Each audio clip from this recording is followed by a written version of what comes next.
Good morning students. சென்ற வார பகுதியில் நாம முதுகுத்தண்டை முறுக்கக்கூடிய சில எளிமையான ஆசனங்களை பார்த்தோம். இந்த வாரமும் அதே போல முதுகுத்தண்டை முறுக்கக்கூடிய சில ஆசனங்களை பார்க்க இருக்கிறோம். சென்ற வார பகுதியில் இருக்கக்கூடிய ஆசனங்களை நீங்க தெளிவாகவும் சிறப்பாகவும் செய்யற பட்சத்துல இந்த ஆசனங்களை நீங்க தொடரலாம். இந்த ஆசனங்கள் குறிப்பா உங்களுடைய கழுத்து முதுகு பகுதிக்கு நன்கு வலிமை சேர்க்கக்கூடியதாகவும் அதில் உள்ள பிரச்சனைகளை களைவதாகவும் இருக்கு. தொடர்ச்சியா போல முதுகுத்தண்டை முறுக்கக்கூடிய ஆசனங்களை செய்யும் போது பிற்காலத்தில் உங்களுக்கு முதுகு சம்பந்தப்பட்ட பிரச்சனைகள் எதுவுமே வராம பாதுகாக்கும். வாங்க இந்த பயிற்சிகளை எப்படி சேர்த்து சொல்லிட்டு பார்க்கலாம்.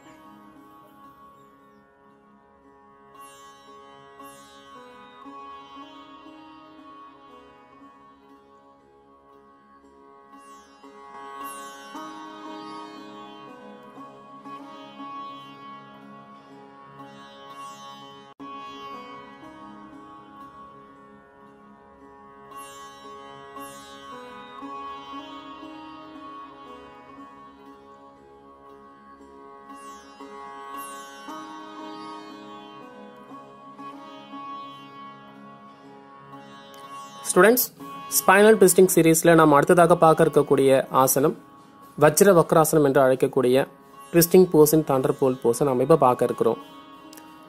இந்த ஆசனம் ஸ்பைனல் ட்விஸ்டிங் போஸ்ல ஒன் ஆஃப் த ஆசனமா நமக்கு வருது. இந்த ஆசனம் மிகவும் எளிமையான ஒரு ஆசனம் தான், எல்லாரும் செய்யக்கூடிய ஒரு ஆசனமா இது இருக்கு. இந்த ஆசனத்தை நீங்க செய்யற பட்சத்துல உங்களுக்கு இதுக்கு அடுத்ததாக வரக்கூடிய மற்ற ஆசனங்களை எளிமையா செய்ய முடியும். வாங்க இந்த வஜ்ர வக்ராசனத்தை எப்படி செய்யுதுன்னு சொல்லிட்டு பார்க்கலாம். நிதானமா உங்களுடைய ரைட் ஹேண்டை உங்களுடைய முதுகுக்கு பின்புறமா தேவையான இடைவெளி விட்டு தரையில பிளேஸ் பண்ணுங்க. முதுகு கழுத்து நேராக்குற மாதிரி பார்த்துக்கோங்க. நிதானமா உங்களுடைய லெஃப்ட் ஹேண்டை மூச்சு எடுத்துக்கிட்டு ஏர் லெவல் வரைக்கும் ரைஸ் அப் பண்ணுங்க. பின்பு பாடி ரைட் சைட் ஸ்லோவா ட்விஸ்ட் பண்ணி உங்களுடைய லெஃப்ட் ஹேண்டை ரைட் நீ பாயிண்ட்ல பிளேஸ் பண்ணி முடிஞ்ச அளவுக்கு நீங்க உங்களுடைய ரைட் சைடு உங்களுடைய பாடியை ட்விஸ்ட் பண்ணுங்க. இதில் ஸ்பைன் நல்லா ட்விஸ்ட் ஆகிறது ரொம்ப முக்கியம். அது மட்டும் இல்லாமல் உங்களுடைய கழுத்து முதுகு நேராக இருக்கிறது ரொம்ப முக்கியம். இந்த வகை ஆசனங்கள்ல நம்ம முக்கியமா கவனிக்க வேண்டியது, நாம பின்புறம் வைக்கக்கூடிய கைகள் மற்றும் உங்களுடைய உடல்நடை இடைவெளி சரியா இருக்கிற பட்சத்துல இந்த ஆசனம் சரியா அமையும். 10-15 செகண்ட்ஸ் இந்த பொசிஷன் இருந்ததுக்கு அப்புறமா மூச்சை உள்ளெடுத்துக்கிட்டே உங்களுடைய லெஃப்ட் ஹேண்டா அப் டு ஏர் வரைக்கும் தூக்கலாம். பின்பு மூச்சை வெளிவிட்டுக்கிட்டே கைகளை இறக்குங்க. ஆழ்ந்த சுவாசம் வஜ்ராசன நிலையில 5-10 முறை எடுத்துட்டு இதே ஆசனத்தை நீங்க இன்னும் 2 more times பிராக்டிஸ் பண்ணலாம்.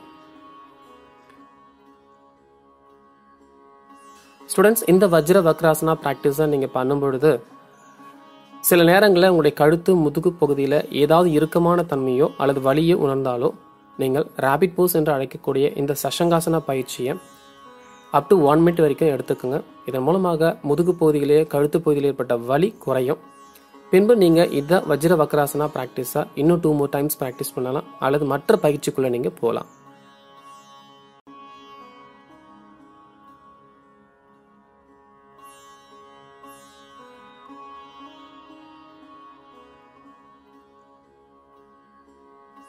ஸ்டூடெண்ட்ஸ், நாம இப்ப பார்க்க இருக்கக்கூடிய ஆசனம் ரிவால்வ்டு பட்டர்ஃப்ளை போஸ் என்று அழைக்கக்கூடிய ஒரு ஆசனம்.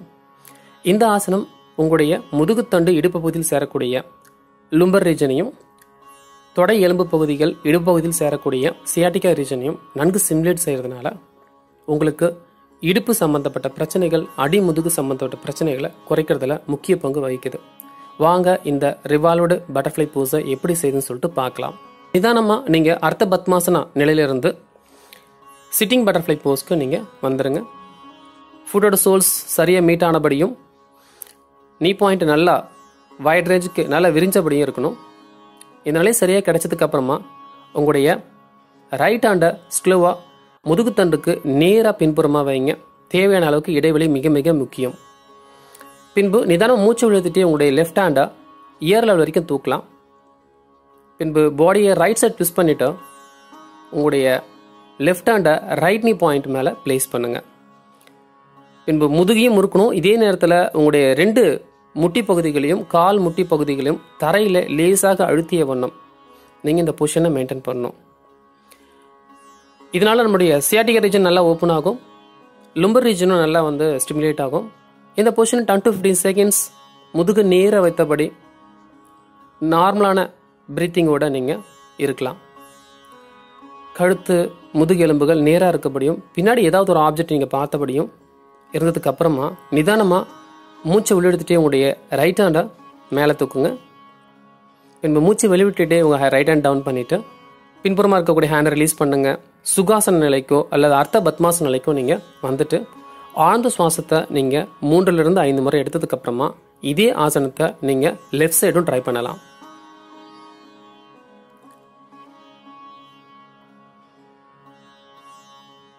ஸ்டூடெண்ட்ஸ், இந்த ரிவால்வ்டு பட்டர்ஃப்ளை போஸை நீங்கள் செய்வதற்கு 2 முக்கியமான ப்ரிப்பரேட்டரி ப்ராக்டிசஸ் இருக்குது.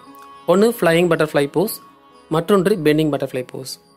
இந்த ஃப்ளையிங் பட்டர்ஃப்ளை போஸ் உங்களுடைய தை அண்ட் லோயர் பேக் ரீஜனில் இருக்கக்கூடிய டென்ஷனை ரிலீஸ் பண்ணுறதுனால கண்டிப்பாக ரிவால்வ்டு பட்டர்ஃப்ளை போஸை நீங்கள் செய்வதற்கு மிகுந்த உதவி பெறுவதாக இருக்கும். மேலும் இப்போது நீங்கள் பார்க்க இருக்கக்கூடிய இந்த பெண்டிங் பட்டர்ஃப்ளை போஸையும் நீங்கள் உங்களுடைய பயிற்சியில் சேர்த்துக்கோங்க. இந்த ஃப்ளையிங் மற்றும் இந்த பெண்டிங் பட்டர்ஃப்ளை ப்ராக்டிசஸை நீங்கள் லூஸ்னிங்கில் ஆட் பண்ணிட்டீங்கன்னா கண்டிப்பாக இந்த ரிவால்வ்டு பட்டர்ஃப்ளை போஸ் ரொம்ப எளிமையாக உங்களுக்கு வரும். ஏன்னா இந்த ஆசனம் அங்கே இருக்கக்கூடிய மசில்ஸோட டென்ஷன்ஸை ரிலீஸ் பண்ணி உங்களுடைய ஃப்ளெக்சிபிலிட்டியை டோன் அப் பண்ணிவிடும்.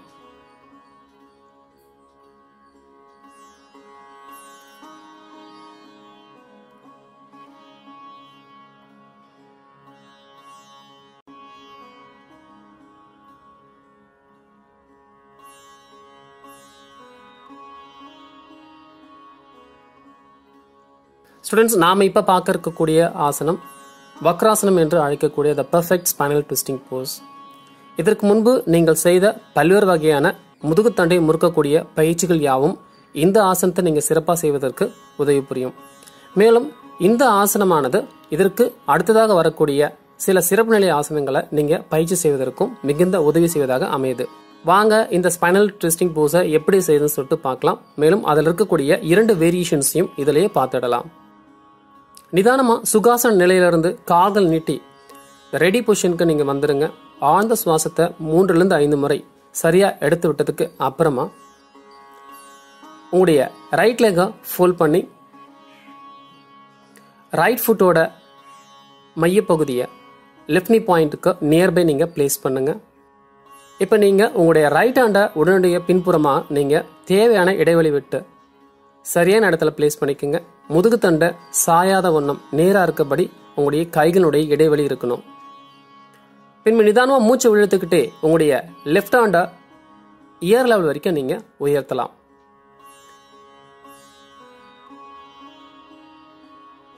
பின்பு உடல் பகுதியை ரைட் சைடாக ட்விஸ்டிங் கொடுத்த உங்களுடைய எல்போஸை உங்களுடைய ரைட் நீ பாயிண்ட்டுக்கு நியர்பை பிளேஸ் பண்ணி பாடி ட்விஸ்டிங்கை நல்லா நீங்கள் ஜென்ரேட் பண்ணுங்க. இந்த டைமில் உங்களுடைய ரைட் நீ பாயிண்ட்டை உங்களுடைய லெஃப்ட் ஹேண்டோட ஆம்பிட்டில் நல்ல லாக் ஆகிருக்கும். இந்த லாக்கோட ப்ரெஷரை யூஸ் பண்ணி தான் நீங்கள் பாடி ட்விஸ்டிங்கை நீங்கள் நல்லா இம்ப்ரூவ் பண்ண போகிறீங்க. இந்த பொசிஷனில் நீங்கள் முதுகு கழுத்து பகுதியை நேராக வைத்து பின்புறம் பார்த்தபடி ஒரு 10 to 15 செகண்ட்ஸ் நீங்கள் இருக்கலாம். இது உங்களுடைய கழுத்து பகுதிகளுக்கும் கண்களுக்குமான பயிற்சியாகவும் அமையுது. பின்பு நிதானமாக மூச்சு இழுத்துக்கிட்டே உங்களுடைய லெஃப்ட் ஹேண்டை எவ்வளோ வரைக்கும் ரைஸ் அப் பண்ணுங்க. பின்பு மூச்சு வெளியிட்டுக்கிட்டே கைகளை இறக்கிடுங்க. லெக்ஸை ரிலீஸ் பண்ணுங்க. ஹேண்டை ரிலீஸ் பண்ணி ஆழ்ந்த சுவாசத்தை 3லிருந்து 5 முறை நீங்கள் எடுத்ததுக்கு அப்புறமா இதே பயிற்சியை நீங்கள் லெஃப்ட் லெக்கை ஃபோல்ட் பண்ணி செய்யலாம்.